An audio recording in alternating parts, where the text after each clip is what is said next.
You're listening to the Jan Price Show, all about movies. And today, my guest is award-winning documentary filmmaker Adam Schomer, and we're going to talk about this really fascinating documentary entitled "Selling Superman." Welcome to the show, Adam. Thanks, Jen. It is interesting. Thanks for having me on the show. Well, you're welcome. This is a four-part documentary, and there's a lot to it. To put that, to have four parts to a documentary, there's obviously a lot to it. So I just want our audience to know before we get started what Selling Superman is all about, and then we'll go into it in a more deep level. Yeah, the hook, the premise, right? What got me was that there's this 40-year family secret, which itself, who keeps a secret for 40 years, but it's a hidden comic book collection, 300,000 comics, and ends up Superman #1 is part of it from 1939, and that book itself worth in the grade it is probably $3-4 million. And then the question becomes, would you sell it? And as we look into that, would you sell it? We start to unbox, metaphorically and real. We unbox all the comics, the family portrait, and a lot of the trauma and pain that the comic book collection caused. So that might skew, would you keep this heirloom that has a lot of pain around it? And it makes for, wow, to me, it unravels. As a documentary filmmaker, it unraveled as we were making it, and I got to know the family more and more, and things just kept happening. How did this documentary come about? I don't. Yeah, I knew Darren. Darren's the main character. I knew him in high school, so I actually knew his father and the family. We played soccer together. I was a couple years older. Didn't know, that his dad had Asperger's, which now is on the ASD autism spectrum. I did not know his dad had 5 rooms full of comics under sheets and boxes. Like, Darren kept it a secret, as did the family. And so years later, we're adults. We had been in touch about other business stuff, and then he told me, he goes, "By the way, I know you make documentaries, and I trust you now, but would this be a good story? This is what's going on." This is about a year after his father passed, and I said, "Well, let me come, visit you all, see the old house before it sells." That becomes a lot of episode 1 in the old home, where you see the marks in the carpet and verite style, me just really with Darren, his mom, and his brother recounting some of the collection and the old home history.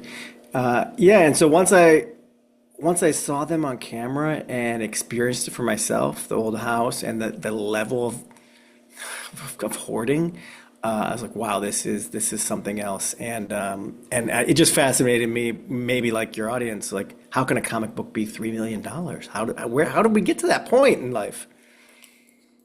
It's amazing. It really is amazing. I mean, but the fact that they had well over 300,000 comic books Yeah. that some had, never been opened really or touched, that he collected that his sons didn't really know either, correct? They Did they didn't have an know. idea? Oh yeah, they didn't know what was in the collection, but they knew obviously it was happening, and they knew his father had a Superman one. They hadn't seen it, and they didn't know the level of which. And his father really didn't know how good the Superman one was because he never got it graded by the authorities. He was too paranoid. But yeah, so they knew. I mean, when your whole basement's full of boxes and covered with a sheet, you know something's in there. When 2 other rooms are the same, and when your father's saying, "Don't tell anybody about the collection." What collection? Yeah, exactly. The collection does not exist. So they knew it was there, but they didn't know what was in it because he never, yeah, like you said, he never really opened them and read them with the kids. And because of that, they're in pristine condition, which makes it a world-class collection. It, you go through a lot of layers in this film as far as psychologically the relationship of the two sons with their father. Obviously, you interview their father's former wife, their mother, in this Yep. documentary, and why their marriage ended. But the pain, there was a lot of pain involved with this, which is very, if you go into this, you just think, no, we're going to have a documentary about Carver, and then you get into family drama and psychological pain and emotional pain. So talk about that, because I'm sure when you started this, that wasn't a thought that you were going to go in that direction, I'm sure. Yeah, I was more in the direction of how do we get to this level of value? Value interests me a lot. Meaning interests me a lot. Why society places so much on heroes? Why a comic book, even if rare, would be $3 million? It still doesn't compute with me. And I really was interested in who are the people that would pay it. Who are the people that are so into Superman that would put that kind of money? It's a lot of investment. Turns out a lot of those people don't even want to be known, that would spend the money on that. So yeah, so it shifted from that to then as I saw more and learned more about my friend's family and his mom and the divorce and why she divorced him to understanding like, wow, this collection was really a totem, if you will, of the greater problems that were happening in the family of paying more attention to the books or hoarding and one's obsession and fixation than realizing like your family's having issues here or neglecting the emotions of the family. And that can happen, with the condition of Asperger's. It's harder to recognize emotion when someone's maybe uncomfortable. But his diagnosis went largely undiagnosed for a lot of their childhood. And even when he did more or less told that he had the diagnosis, he kind of sloughed it off. Everyone else is a little crazy. So that can be off-putting too to the family. Like, there's an issue, but you're not really willing to improve on yourself. Everyone's telling, everyone else is crazy, not you. When, yeah, in episode 3, Darren recounts that, I think it was episode 3, I should know, but that when they got divorced, she goes into the bank and the bank tellers congratulated her, right? And to that level where like, strangers are congratulating because they knew how difficult of a person he was. And he was verbally incredibly acute, very smart man, and could argue to death, so to speak. And I know that, getting back to the psychological part, entrained Darren to be very smart, to be very over prepared, but also knowing like father's a perfectionist. I got to be over prepared. It's a little bit stressful. I'm not getting the love and appreciation. It's all about achievement. Those things start to wire in, and I think it's very clear that that's the case. And a lot of us can relate to that and relate to the stress that comes with that constant way of thought instead of really like maybe just appreciating yourself for your flaws and being a little kinder to yourself. And it's hard when you're not given that model from your parents. So it becomes, I think, pretty apparent, no pun intended, the conditioning. But to the depths of it, we get to keep unboxing it. And thank you to Darren and his family for letting us in. It's not a comfortable place. As you know, the film starts off with them not really And wanting to do it. Yeah. exactly. And his father was a very successful attorney and, Yeah. very successful. So you're right when you say he verbally was very acute and, right in there, but he also used that same kind of, uh, the what he used in the courtroom, it appears that he used with his sons also to criticize them and and especially Darren since he's the oldest and and Darren always felt inadequate and also didn't feel like he really had a relationship with his father. I don't think that's unusual with a particular generation. I think there are Right. many fathers of a certain period who were never really taught how to be a parent, how to be emotional, how to connect with your children necessarily. And so their job was the breadwinner. You go out and make the money and then the rest is just going to be fine. And Yep. Yep. so I mean, but what happened is the next generation, that the children of that generation became generally, more better parents, wanting to be better parents to their children. And that's the case with Darren and his children, how he relates to them and how he wants to relate to them because he definitely doesn't want to be like his father was. But here you go. You have a relationship with your father that's very estranged. You weren't particularly close. Then he dies, and then you discover this treasure trove of comic books that are worth millions and millions of dollars. One, as you stated, is worth close to $4 million. Just one, Yeah. 3.5 to $4 million for one comic, and he has over 300,000. And now, what does he do with them? And Darren obviously is very, very, very smart. His father put him Yes. down because he didn't complete college, which is, I don't believe everybody should go to college, but he went on his own and was brilliant and formed his own career and was highly successful and had his own money. So now he's now got the possibility of even making more money. But what the dilemma is, what do you do with it? Do you really want to sell it? Do you want to keep it? Is it a keepsake? All of the ins and outs. So that's the intrigue of this documentary. Do you want to comment a little bit more about that? Because that really is underneath it all, the foundation of this film is, the emotional impact of keeping or not keeping. What do you do and how do you do it? That's the other thing. How do you do it? Yeah, that's like a big, in the film world, a big act too. How do you go about when you've made a decision?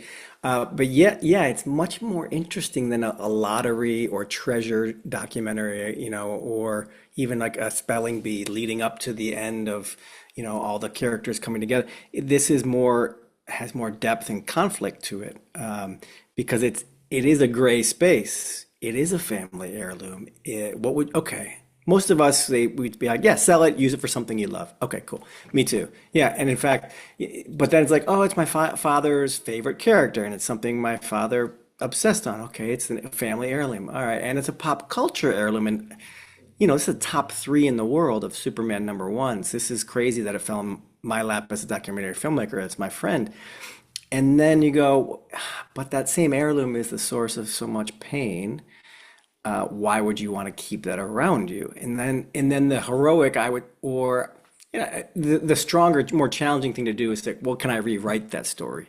Can I change this heirloom into something good? Bring my friends in and take a journey and partner with people and make it kind of what I wish I would have had with my dad. That to me it's something worth watching. Let's take on that mantle. Or take on the ring, as I equate it to the ring in the Lord of the Rings. Can you turn it to good? And I think that's a real challenge that Darren took, because he's an integral guy, he's a caring guy, he's a smart guy, and doesn't want to just give it all to someone without having looked through it himself and made decisions and getting to know it. And he's smart and he wants to understand things. I think that's a real big part of it. And would love to see, I think, the personal connection of the books getting in the right hands. And of course, people are gonna, you're gonna learn along the way, but it's hard for someone that's kind of in the perfection model to recognize and just make some mistakes along the way, because no one's really done it before, right? There's been collections, but not in this way. And so, kudos to Darren for letting us watch his process, that act two of how do you do it? Because he did decide, I want these to get in the right hands. I'm not just gonna sell it all for 8 million, even though it could be worth 20, and just take the money and run. I want to do something cool with it. And along the way, it becomes very challenging. It becomes really not only the emotions, but then having a camera on you while you're going through your emotions. And then, people, comic book world, as one of the guys says in the film, Chuck Rosansky, the owner of Mile High Comics, the biggest store in the world, says, it's full contact capitalism. It's great and people are nice and it's a wonderful hobby, but it's also full contact capitalism. And you better have your eyes wide open, he said, because people will come for you and they'll try and take advantage. So, kudos to Darren for going for it. I think to me, it's a pilgrimage. He chose to go on a pilgrimage, whether or not he knows it or not. He making that choice to do the right thing with it puts in action a lot of other things to unfold and a lot of challenges to happen and force one to look deep within. Or you just sell the whole thing, walk away, and you never have to really deal with it, which maybe in retrospect he might have wishes he would have done, because it is still really challenging on him, to be honest. How many does he have left? I don't know the exact number, but a lot. Most of the best stuff is still there, but they're definitely selling, and they've sold, and they've moved a lot through dealers, small dealers, and more regional dealers, and even have their own website now where they do sell the collection, parts of it. But I was just talking to him yesterday on the comic book side, and some of the real nicest copies of the biggest books, the keys as they would call it, the key books, still has all of those. So there's millions and millions of dollars not yet actualized. He still has Superman 1. He does. He does. Spoiler alert. Spoiler alert to everyone. I don't think it. I don't think it. It is the big hook of the series. Would you sell it or not? But it ends up becoming less important by the end and more like why you're doing what you're doing. So I don't feel like it ruins it. But there is a big sale in the series, as you know, of a big book, and it causes a lot of issues. And part of that I think informs him of why at least in the end of the movie he didn't sell Superman. It might happen in the next months. We'll see. So you start off this film and a number of the different chapters with this text messaging back and forth Yeah, between you and Darren. And yeah, he is constantly saying, I wish I didn't do this documentary, basically. I mean, I'll just yes, boil it down in the conversation. How long correct. did that go throughout the entire documentary process? You That know, he it was like start regretting that he was doing this? it started at the exact moment that the film starts with that. Just so people know, it starts with that. We're hearing press coming out because he's selling a big book, and so press and the internet starts picking it up. We had already been filming for almost a year about a year at that point. And then this big sale happens. And it was at that point, and I even turned to my cameraman. I'm like, yeah, it was a great shoot, but we don't really have an ending. But I think the universe knows better than us what the ending will be. And 30 seconds later, Darren texts me what you see, like, stop the press. What is this? I'm like, ha ha ha. He's like, you think I'm kidding? And then went on to say everything on the phone that you hear about wanting to get out of this. Why am I showing the world how messed up I am? So from that point on, so that's about a year into shooting, there was kind of a lot of back and forth of, wait, what did I get myself into? And we were really pretty far in at that point. It was hard to turn back. And thankfully, as you see, Darren's dealing with a lot of trolls and people coming at him and saying bad stuff, and has to fight through that and understand why is he really doing what he's doing. So Yeah. yeah, it was tough throughout the process. It's still kind of ongoing, to be honest. It doesn't exactly resolve. It's not like he's like, oh, now I'm happy we did the film. It's still difficult because people are still. Yeah, I just want to say, like, maybe I'm sure people realize it, but it can be tough if you're the guy in the film. People might think this is your life. That 3 hours, those 4 45-minute pieces, that's your whole life. And even furthermore, that even around this one moment in life, that's everything that happened, and it's not. We have hundreds of hours of footage and many angles we could have taken, and you share what you can share, and I share what I think's interesting, but that can be tough for the person. One thing we did do, of course, just as we're not exploitive as documentary filmmakers, at least myself, I'm not. I can't speak to every reality show that is, but we make sure like we review things with the subject, with the character, and say, is this too much? Are we pushing too far? You can tell us if something's too sensitive for the family. So it's not like they have any creative control, but they have the right to say, I'd rather us not talk about that. That's too hard. You have to be like that nowadays because people are humans, They're not just for our entertainment. It's just not how it is. So, Adam, it was surprising how many people, the trolls and what they had to say and negative. I mean, this is what's going on in social media, as we all know. But it was surprising and shocking to see this kind of environment, how many people were so negative about Darren and what he was doing and his family. I mean, it's like really not anybody's business. I think um, that's my own personal feeling. I agree. It's kind of disgusting. Like people just love to haul off without having seen the film. People were doing that having seen a trailer and him selling one book. That becomes again the beginning of the film. We come back to it, end of episode 3 and beginning of episode 4. It's amazing with such little knowledge how people are so dogmatic about things. Really fascinating to watch. It really was. It was interesting to see that for sure. How many months or how many years? How long did it take you to make this documentary? Yeah, from the moment I first went to test shoot, so to speak, on that Thanksgiving, which became a lot of episode 1, that was November 21. So till, let's say, November 24, that's 3 years until release. Okay. Now, from that first shoot, we weren't full on shooting. We were just picking up some Zooms and audio calls along the way. And then in May of 22, we really started filming. And I would say about a year of shooting till May of 23, and then a year of post to May of 24, while we were also during post, you're still following what's going on because that's the kind of docs I like where we're following it. It's not a biopic, you know, this is real life happening. The fact that, I mean, I don't know if Darren didn't have the money to do what he did because he went and, got a warehouse, had made sure it was the right temperature, got the right, I mean, it was amazing what he went through to keep and preserve these comic books, which is extraordinary on its own, and then to fly all over the country to go to these different places.